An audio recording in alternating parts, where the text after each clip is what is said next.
right, we are live. Welcome to the Impact Tribe Live. This is where we meet, greet, and learn about leaders who are positively impacting the world. We're streaming live on LinkedIn, YouTube, and Facebook.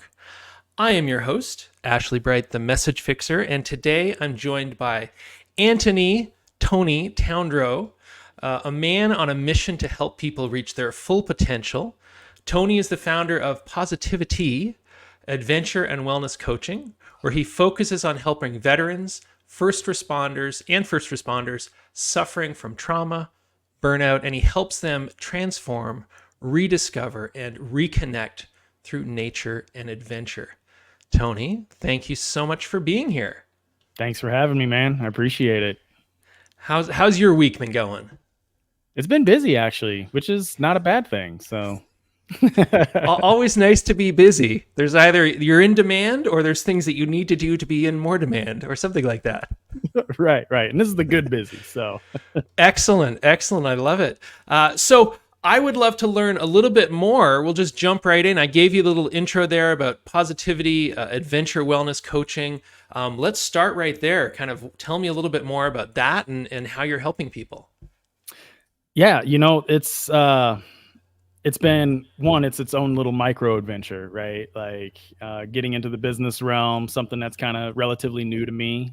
So definitely some risks, some new kind of exposure to some things, but ultimately the whole concept behind the name Positivi-T, right? Got to throw the Tony on the end, but I like it. It's really kind of getting into the positive psychology of things and then building, just kind of performance enhancement or resilience techniques, wellness practices, incorporating systems into your life that allow you to move through those hard times a little bit easier, because let's face it, that's part of life. And, we got to keep moving forward.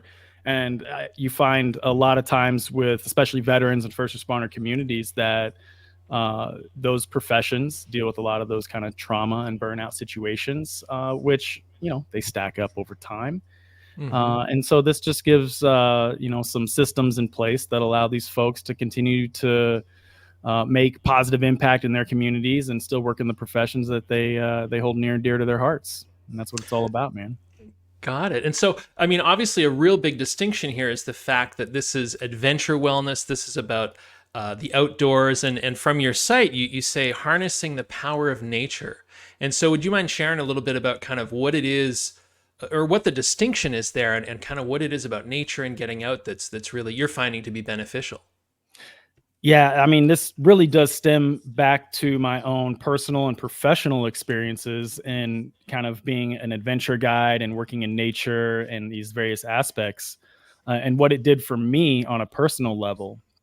And then that really kind of dove into the academic side of things, where I got into, the methodologies, all these kind of academic big terms, words that, we like to use. But I really dove into a lot of that research on some of those benefits. And I wanted to create something that combined two worlds of coaching and kind of this outdoor adventure kind of education world, and combining those two things. And, I kind of like to do things in my own way kind of guy. And this was the adventure wellness aspects of that. And it's getting folks out into nature. We're putting ourselves into situations that are safe, but they challenge us physically and mentally. And that gives us the experiential opportunity that, putting things into practice, learning as we go, which is a huge value of mine. And when you can get folks out into nature and we're doing mountain bike rides or we're doing some pretty intense hikes or anything like that, it just creates the opportunity to build some of those practices and focus on resilience techniques. Definitely. And I mean, I think many of us know that there's a lot of challenges out there for people right now. Trauma comes in all different shapes and sizes for people. And, we met through a call, which then you introduced me to the amazing crew at Iron Tribe. And that's a group of men from all different walks of life that are, dealing with challenges, dealing with the highs and lows, the ups and downs, the good and bad of their day to day. And it's really given me a profound understanding of how important that is. And so the work you're doing, especially now thinking about veterans, first responders, people that are dealing with situations most of us, I'm sure, could barely understand, let alone imagine ourselves being in the middle of. And Yeah. so I wanted to ask, if you don't mind, you've been pretty candid about sharing sort of the details of your experience, and there was a great opening line you had from a post about 9 months ago, where you said, and I quote, "I've been shot at and damn near blown up, but honestly, none of that compares to what I went through afterward." And so, if you wouldn't mind, I'd love to hear a little bit more about kind of what inspired the work you're doing now. Yeah. So, I mean, again, kind of going back to what I said earlier, the personal and professional experiences that I dealt with really kind of led me down this path. And I was in the military from 1998 to 2008. I was Air Force Security Forces. Did 2 combat tours. Got the combat patches and everything to go with it, to include some of the issues and trauma that kind of comes with that territory. Um, and I definitely felt some levels of fatigue moving into my next career, which was in federal law enforcement. I was a U.S. Border Patrol agent, and you're dealing with a lot of the same things, right? And for me, what I recognized over the years is I was always into fitness and nutrition, but when we're looking at the totality of our lives and optimal health, it's not just fitness and nutrition. It's you're looking at your environment. You're looking at attitude and reframing things. You're looking at maybe a spiritual side of things. You're focusing on financial aspects. There's so much that goes into optimal health, and I was only hitting a small piece of that pie, which Mm-hmm. ultimately led me down a path where I was coping. I was not really working and making progress in my own mental health side of things. And it ended up getting me, I was using substances that kind of put me down this dark path, Mm-hmm. and, clearly wasn't conducive with being in law enforcement anymore. And, that there's learning curves there. And for me, I'm one of these people, I always, take advantage of these learning opportunities, even if it takes years. Mm-hmm. And that's where, for me, this transformative experience really kind of went down this adventure path, nature, and what it did for me, and again, what it does for everybody else. And there's this research and data that dives into you know where we're going as a society with electronics and technology and social media, and how we're being disconnected from nature. And this is really what positivity is all about, is just uh, helping me not only personally, but helping folks with their professional careers and moving forward with kind of some preventative measures. That's amazing. I mean, that journey to go through that. And I'm curious, did you have some people that you were working with or meeting along the way that were helping you kind of sort this out, or was this very much kind of your own experience of learning and growing solo? Yeah, I definitely went through some counseling Mm-hmm. and went through some coaching, and even through some of my academic kind of routes that I went through, different certifications that I did. There was a lot of just reflection that I was able to incorporate into my life, and again, receive some feedback, but really just bringing about levels of self-awareness that were crucial to you know to my growth and my development. Mm-hmm. And that, Yeah. I mean, you said self awareness, and I'll be the first to admit that I, up until a number of years ago, I was fairly unaware or unself aware, I guess is the term for myself. And it's something, when we're both parents, and for me, I've been trying to really empower my kids at that young age to be aware and be paying attention and acknowledging how they're feeling, and asking for help or being able to express it. Because I think we're probably both from that generation that it wasn't really something that was shared or taught. And I mean, I can only imagine being in sort of the military and law enforcement and these sort of fields are not conducive to we want to hear about your feelings and, and what's going on. And so Yeah. I'm curious, like, given that, what's the response been like? Do you run into obstacles or challenges, like, or are people kind of immediately seeing kind of what you're offering as valuable? I think in many instances, especially with veterans, that there's a lot of value that is created. I think it's really coming to the forefront nowadays that again, veteran communities, that mental health is a big deal. Mm-hmm. And so I've found that there's a lot of value in that realm.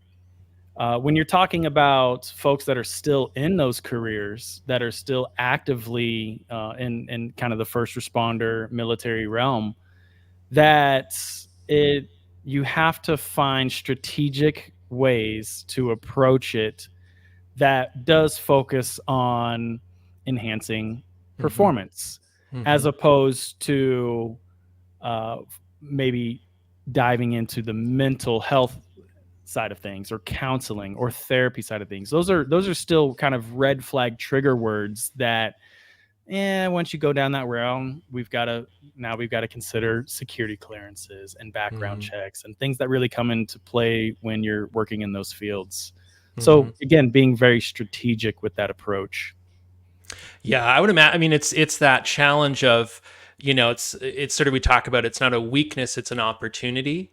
And I think, I would imagine with the people you're working with, it's how do we grow, how do we learn, what's an opportunity to improve things versus, hey, there's a shortcoming or a weakness or you're less than, as an entry point. And that's a whole other thing you just mentioned in terms of like security clearances and Mhm. etc. It's a whole other layer of The whole bureaucracy that beast. the whole beast. So I just wanted to share. I've got Chasen Forehand. Thank you for watching. He chimed in and he's saying, "Thank you for sharing pieces of your story, Tony." Cool. I Thank you. think it's so valuable to just share what's going on. Whether from the experience of a combat veteran, first responder, or let's be honest, just as a small business owner, as a parent, as a human being. Yes. There's a lot going on, and I've noticed on LinkedIn, at least maybe in the circles I've been operating in, that there seems to be a lot more of that. And from the perspective of not just kind of like complaining or victimhood, but rather like, here's what I've learned, and here's Yes. how I think it could help you and support you or something like that. And so Yeah. it's wonderful. I like to see that, because what we see out of the media world and the media landscape is just like, everyone's running with their hair on fire, it seems like. Right. Yeah. There's a lot of toxicity out there in kind of some of this there stuff. there absolutely is. And so I appreciate you and others that are kind of just saying, you know what, we're calling BS on this, and we're just going to try and be human beings and be a little transparent, be a little empathetic and compassionate. Yeah. I think we could all use more of that. So I wanted to ask, like, so what has been in your experience? First of all, how long have you been doing the formal kind of coaching and as part of your organization? For the past year now. Okay, excellent, Yeah. excellent. And so in that time, what would you say are some of your biggest wins to date, or things you're proud of?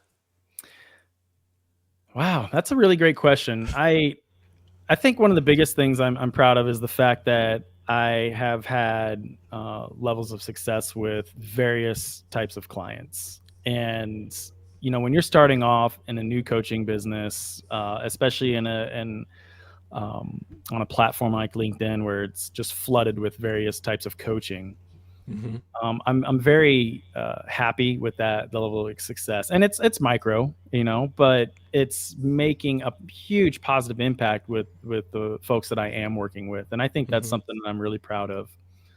On the business side of things, I just got certified as a service disabled veteran-owned small business, Nice. working towards government contracting and subcontracting with various agencies and entities. That's a big plus right now.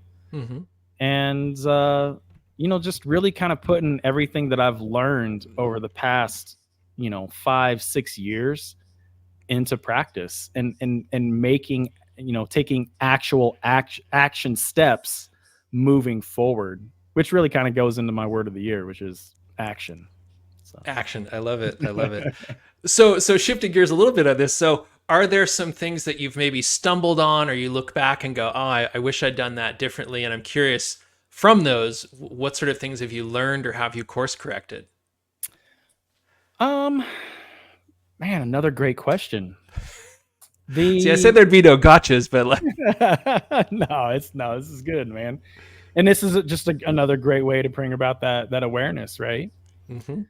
I think one of the things that I'm recognizing is it is easier working with a team Mm, and having, somebody to bounce ideas off of, or even to pass on some of that workload. I think that's the hardest part about being in a business like this is kind of figuring it out. And you think you're alone because you're kind of running this thing solo. And I'll get into a growth side of things here yeah. is when I have conversations like this, for example, or with other partners, businesses that I'm partnering with, I begin to get more energized, and it opens up these doors that maybe I didn't see before when I was just kind of doing this thing on my own. But I think that's Mm. the hardest part right now is really kind of blending this and building this into something that is not just me, right? Yeah, I can relate to that. I'm sure many people listening, entrepreneurs, small business owners, people sort of charting their own path, if you will, Yeah. can relate to that. I mean, there's, as small business owners, there's that joke that like you wear all these different hats, but the reality is a bunch of those hats just don't fit. Yeah. And, you know, Huge and learning curves, man. exactly. And I'm 11 years into my business and I'm still struggling. There's that perfectionist, that control aspect, and Yeah, so. But anyway, I'm glad sure that thing. you're. I mean, you're a year in and you're seeing this. So I think you're on a better path than I was years ago. Well, still stumbling and fumbling. I think that's kind of part of it. Yeah, I yeah. love seeing, different rules and tips of, sometimes you just got to go for it and then you figure it out on the way type thing. Um, I don't like the fake it till you make it saying, just because I don't like the whole fake side of things. I'd rather be authentic and real and put Hmm. in my best foot. But it does come to a point where you just like, I'm just going to give this a go. Let's see what happens, man. And you adjust as needed. Yeah, there's something about sort of, I was watching a Gary Vee interview the other day and he was talking about like, trusting your intuition and the challenges that many of us, it's sort of like intuition is buried under like, our social media feed and our parents and our cousins and everybody's opinion. And our intuition is like really hard to, where is it? What Right. am I supposed to be following? So I think we can all relate. True. Especially in the business realm. Oh my God, yes. I for years was drinking from the fire hose of well-intended feedback. And it meant that I wasn't actually committing to any course of action with any Yeah. real strength. So Yeah. And that's uh, actually, and not to cut you off, but it no, really no, go ahead.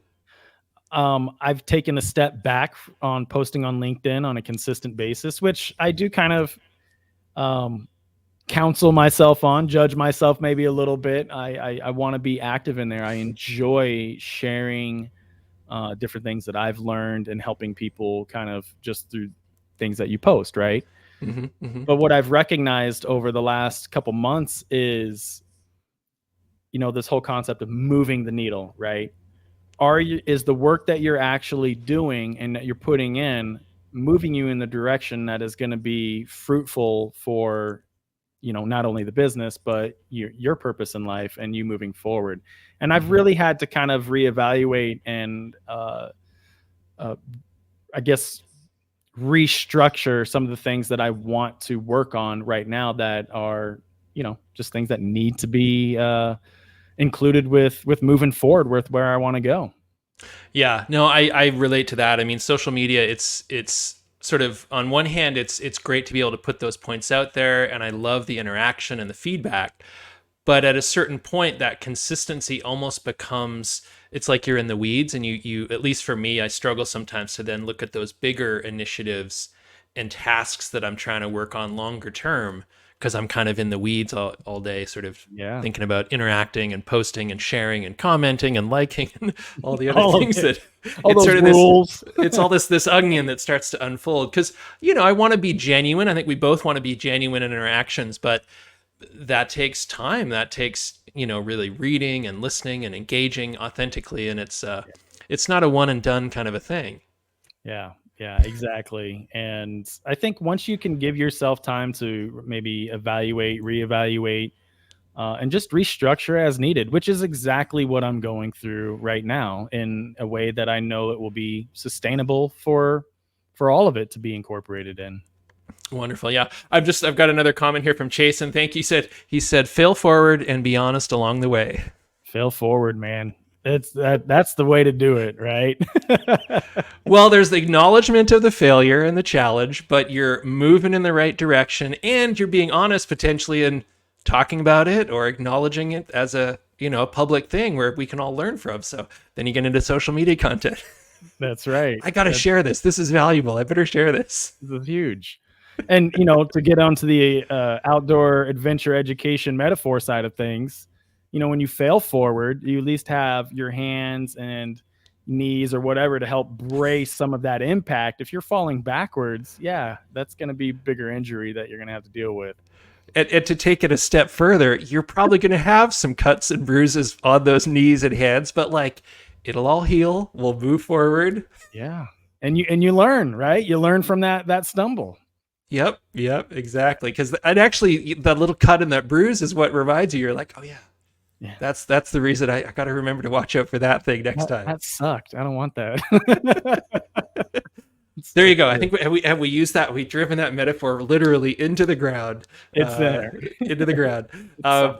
So I want to ask. So you obviously, I mean, I'm sure you have a lot of different people and things you've read and things that have influenced you. I'm curious if there are a few people that you can think of top of mind that are people that have really influenced you in your life, and how have they impacted you? Man, I will say right now that I gotta throw kudos out to my wife. Mm-hmm. Huge support system. We're in it to win it. This is the long run, and that transition out of federal law enforcement into where I'm at today, that continued support and just reinforcing encouragement just is a big deal for me. And so I can't throw out enough love and thank yous to that, in that direction towards my wife. But I will say too, that there's definitely been some great friends in my life that have kind of created the foundation of my support system. And it's been nice to have that. I'm a big self-help book kind of guy. I really like those. And when I started diving into Simon Sinek and Brene Brown, that really shifted my mindset on leadership and ethics, business side of things, and these different approaches, and how we could do things better, not just for the team, but for yourself, because there's so much as leaders, there's so many times where you could put your foot in your mouth, you're stepping on your own toes. And I would say those have been really, especially Brene Brown's getting into vulnerability and courage and shame. Those are just great discussions to have on a personal and professional basis, man, for sure. Definitely. And I think, as often talked about, that as leaders, whether it's however you define that, leading your company, leading a community, the head of a household, whatever that is, there's that sense of like, well, we got to take care of everyone else. But sort of turning the focus on you at the right moments and those important moments is critical, because if you're not in a good place, then it's hard to really help others. Yeah. And Absolutely. that I agree. And especially if you're in this world where I'm at, where you are kind of focusing on burnout or trauma and, personal progression or professional progression, you can't help somebody else if you're not helping yourself first. Exactly. There's that, that intention, the positive intention you want to have, but if you're inauthentic about kind of where you are, it's Yeah. hard to really show up. I know we talk a lot about that in the Iron Tribe about how are you showing up. Yeah. And speaking of which, I want to thank Cornelius. CK is here. What's up, brother? So thank you for joining us. So we've got about 5 minutes left. I'd love to kind of shift gears a little bit. And what sort of things are you doing in your day to day that bring you joy? Definitely my walks and still focusing and spending time with the family and my dog. Those are huge. I'm a big Mm-hmm. fan of meditation. It's like I have a very strict routine that I follow in the mornings, and so I'm a big fan of those times. And clearly, my working out stuff. I got a gym at home, and I love doing all that. Anything like that. Those are huge. Excellent. I can relate. I was saying to someone the other day, I started doing yoga about 20 years ago Yeah. after I put my fist through the wall of our apartment because I was frustrated over something, and my Yeah. wife, huge kudos, sort of looked at it and said, "Dude, you got to figure out a way to manage the stress." And Yeah. now I have a very strict routine. Yeah, and that it kind of just speaks into the whole positivity kind of side of things, right? Like it's how do we build these routines and these systems in place that allow us to manage those hard times. Definitely. And you said, I mean, systems. It's a routine. It's a system. There's a way of doing this, and you sort of fine tune over time with what works for you, and what someone else is doing might not be right for you. You find your own path. Yeah, that's exactly right, man. So I'm curious. I don't know about this question because you're outdoors, you're meditating. Like, do you have like some guilty pleasures in terms of like TV shows or podcasts or movies or things you binge just to kind of escape? Yeah, for sure. I definitely get into different shows. If it's a good series, I'll binge those for sure. And that is just to get away, right? I play video games. I'll play some video games from time to time. Again, really kind of managing that because I can get sucked into that whole world. But too much of anything is not a good thing, right? So really got to focus on just creating that balance or harmony. Yeah, yeah. I think it's like anything. You find, I always say like everything in moderation. So it's like Yeah, a little exactly. bit of video games, a little bit of Netflix or whatever it is. But if you're like, okay, I've been here 7 hours and I Yeah, haven't made dinner, I haven't. so yeah, okay, maybe a little excessive. Got it, got it. So I would love to know. This is a question I always ask towards the end, but is there, if there's one thing that you could be remembered for, what would that be? Hmm. I mean, I definitely like to laugh and I like to smile. Um, have a good time with the different things that I'm involved in. But I really think the biggest thing that I want to be remembered for is me helping other people, whether Mm. it's through my volunteer work, whether it's through my business, just a friend, peer support, whatever that is. It's really being available to help others kind of move through those struggling times. That's wonderful. That's great. I appreciate that. So, last thing, just as we're closing out here, is there anything that you've got coming up that you think would be valuable for people to know about, or a way that people can support you on your journey with your business and with your engagement with the community and supporting people? Yeah, I just finished developing a 4-week workshop focusing on this whole idea of adventure wellness. And what's Mm. cool about it is it's a virtual workshop. I dive into the mind body connection, healthy eating habits, how to start a physical routine with simply starting off with walking. Mhm. And again, building some of those stress management and building resilience kind of techniques. And this is all online. There's different assessments. There's integrative worksheets all through my customer management system, and it includes group coaching every week. Excellent. And so, how can people find out about that? Can they LinkedIn profile or your website? Yeah. So on my website, and I don't know if I can share that in here, but it's, yeah, Positivity Adventure Coaching.com. Okay, awesome. And yeah, you can find some of that there. And then I will be sharing some of that on LinkedIn as well as we move forward. This will be starting in the new year, because it's a great workshop to kind of start off the new year and hitting those goals, those New Year resolution goals, right? And creating systems by which that you stick with it Yes, sir. beyond like February or March. That's right. How do we build something that is sustainable that allows us to continue to move forward? Exactly. Completely. So just to have, like, talk about health and the right systems and stuff. I just want to throw in here that CK said, "Wait, a day of video games isn't productive?" Question mark. I I think mean, it's hey, if that's what you planned for the day, then hey, it might be productive. To each their own. exactly no judgment, no judgment. You got to clear your mind, and that's where the new opportunities and ideas come from. So, Right. all right, well, we're a little bit over time, but I just want to thank everyone that joined us and shared some comments and feedback. And I want to thank you, Tony. Thank you so much for being here. We've known each other for a number of months now, and I really appreciate your energy, and the people you've introduced me to have been wonderful. And so thank you for that. And also, very important, thank you so much for your service. And anyone that's listening that's a veteran or in the services, really appreciate what you're doing. And so thank you for that.